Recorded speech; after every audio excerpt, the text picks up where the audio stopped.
தான் செய்து காட்ட போகிறேன். வாங்கோ எப்படி செய்வது, என்னென்ன பொருட்கள் தேவைன்னு பார்ப்போம். இப்போ ஃபிஷ் பேட்டிஸுக்கு என்னென்ன பொருட்கள் தேவை என்று.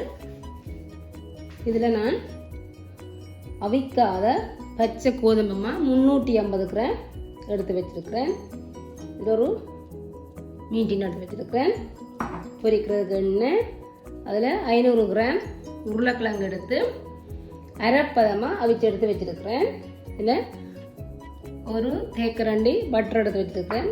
ஒரு பெரிய வெங்காயம், 3 உள்ளிப்பல், இந்த கருவேப்பிலை, 5 பச்சை மிளகாய், மஞ்சள் தூள், தனிச்சேத்தல் தூள், உப்பு, கடுகு, பெருஞ்சீரகம். இவ்வளோ தான் இதுக்கு தேவையான பொருட்கள். வாங்கோ இனி எப்படி செய்வதுன்னு பார்ப்போம். முதல்ல பேட்டிஸுக்கு தேவையான மாவை குழப்பம். இதுக்குள்ள தேவையான அளவு உப்பை போடுறேன்.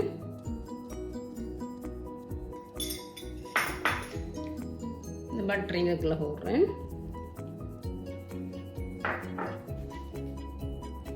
கொஞ்சம் கொஞ்சம் தண்ணியாக விட்டு வடிவாக குழைச்செடுப்போம்.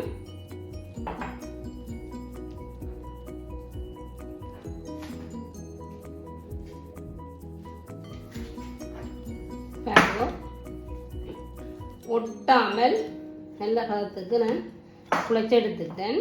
இதை வடிவாக காற்று போகாதபடி மூடி வைப்போம். இந்த கறி வைக்கும் வரைக்கும் இந்த குழைச்சி வச்சா காணும்.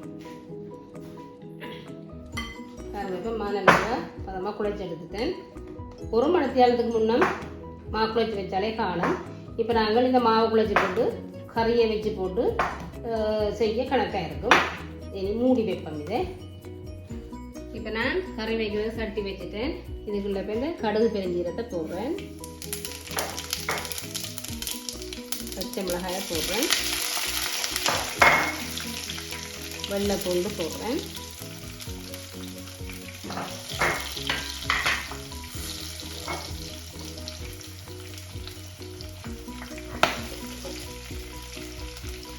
கருவேப்பிலை,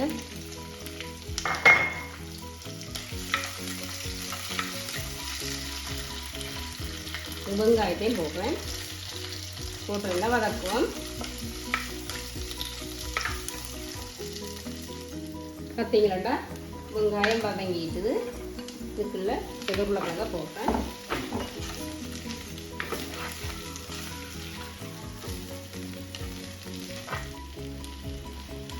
இப்போ மீனையும் இதுக்குள்ள போடுறேன்.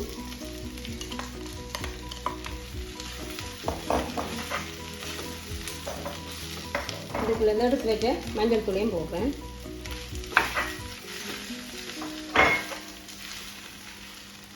இது தேவையான அளவு உப்பை போடுவோம். பார்த்து போடுவோம். அடுத்தது தூளை போடுவோம். உங்களோட உரைப்புக்கு ஏற்ற மாதிரி நீங்கள் போட்டுக்கொள்ளுங்க.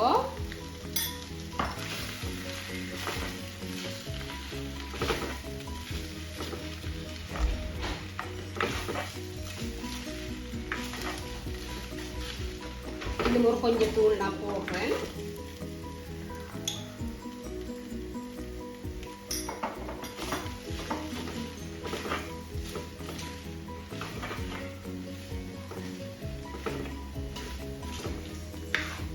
கொஞ்சம் தண்ணி விட போகிறோம். கணக்க விட தேவையில்லை. கொஞ்சமாக தண்ணியை விட்டு ரெடி போட்டு மூடி விடுவோம். அந்த மஞ்சள் இந்த டிஷ்ஷுக்குள்ள கொஞ்சம் தண்ணியை விடுறேன்.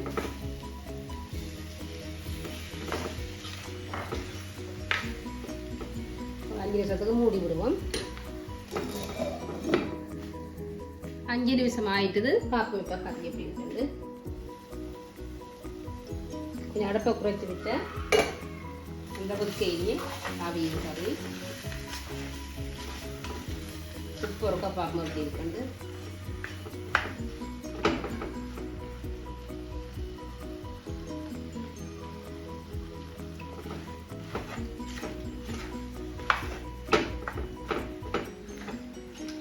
உப்பு ஓகேயாக இருக்குது. இந்த கிழங்கு கொஞ்சம் இன்னும் வடிவாக இந்த குழஞ்சி வர வேணும். அதுக்காக நான் இன்னும் 5 நிமிஷம் மூடி விடுவேன். பார்ப்போம் இப்போ கறியை எப்படி இருக்குண்டு எல்லாம் குறைச்சி தான் விட்டுனேன். கறி ஓகே ஆகிட்டு நான் இப்போ அடுப்பை பண்ணுறேன். இப்போ பாப்பம் நான் இந்த மாவை மூடி வச்சுருந்தேன். இனி உருட்டி போடுவோம். பிளேட்டு கொஞ்சம் மாவு போடுறேன், தான் ஒட்டாது. எண்ணெய் பூசினீங்கன்னு சொன்னால் பட்டிக்கு செய்து வைக்க இழுபடம் படிமையாக வராது. இதுக்கு முதல் மாவை தூவிட்டு இந்த பட்டி சடிச்சுக்கு கொஞ்சம் மாவை போடுவோம். எண்ணெய் பூசினீங்கன்னு சொன்னால் ஒட்டி கொண்டு நிற்கும். இதுக்கு முதல்ல மாவை போட்டால் நல்லது.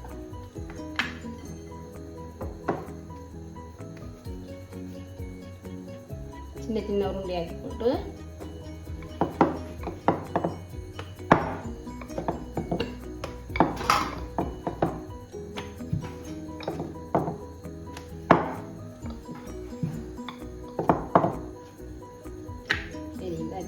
போட்டு கறியை கணக்க வைக்கக்கூடாது, கொஞ்சமாக வைக்கணும். கணக்க வச்சா நீட்டாக வராது.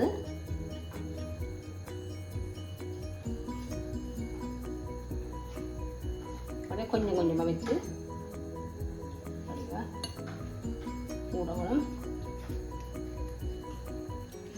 பொடி போட்டு ஒரு கத்தியால் எடுத்து மெட்ட பக்கம் அப்படி தானே இந்த மாவு நாங்கள் யூஸ் பண்ணலாம். வடிவம் ஒன்றும் பிறலையில் கறிகள் இப்போ தாண்டா பாருங்க நல்ல வடிவாக வந்திருக்கு. இனி இப்படி எல்லாத்தையும் செய்தெடுப்போம்.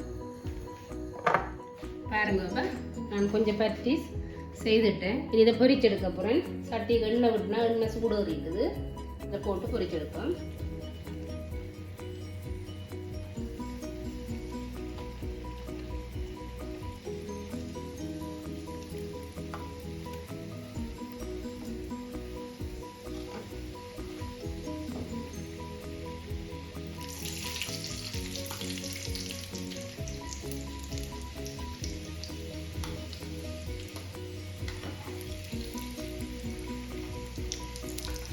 பாருங்க வடிவாக பொங்கி வருகுது.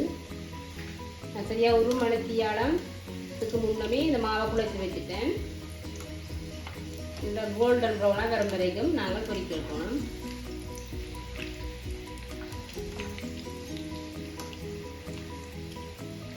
இந்த பிரட்டி விடணும். பிறகு எண்ணெய் நிறைய விட்டால் தான் வடிவாக பொரியும். இந்த போடுற பட்டிஸுக்கு எண்ணெய் மூழ்கி நிற்கணும், அப்போ தான் வடிவாக பொரியும். இப்போ எடுப்போம்.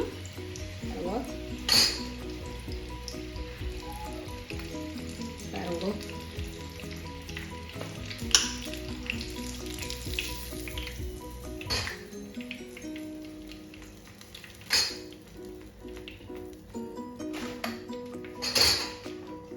மற்றதையும் போட்டு எடுப்போம்.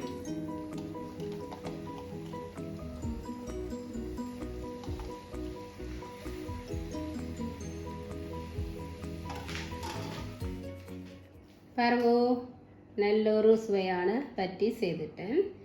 எனக்கெல்லாமாக இந்த அளவின்படி 25 பட்டீஸ் வந்திருக்குது. நீங்கள் இந்த அளவை கொண்டு நீங்கள் செய்யலாம். நான் ஒன்று பிச்சு காட்டுன்னு பாருங்க.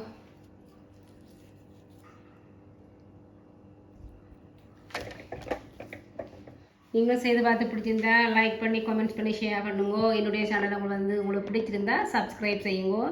இன்னும் ஒரு நல்ல வீடியோவோடு உங்கள் அனைவரையும் சந்திக்கிறேன். அதுவரை உங்கள் ரஜினி கிருபா. நன்றி, வணக்கம்.